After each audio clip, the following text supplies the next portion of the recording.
ঈদের আগে প্রকাশ্যে আসে র্যাপার আলী হাসান ও অভিনেতা গীতিকবি মারজুক রাসেলের নতুন গান নানা নাতি। এর কথা লিখেছেন আলী হাসান, তার সঙ্গে গানটি সুর করেছেন মারজুক রাসেলও। গানটি প্রকাশের পর তা দারুণভাবে লুফে নেয় শ্রোতারা। এর মাঝে আদালত অবমাননার অভিযোগে র্যাপার আলী হাসানকে লিগ্যাল নোটিশ পাঠিয়েছে শেরপুর জেলা জজ আদালতের সহকারী public prosecutor advocate Fahim Hasnain. তার দাবি গানটিতে আদালত অবমাননা হয়েছে।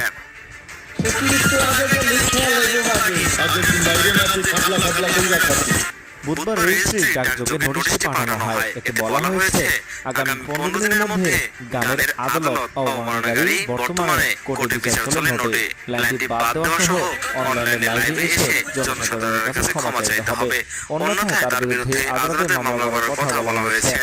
বৃহস্পতিবার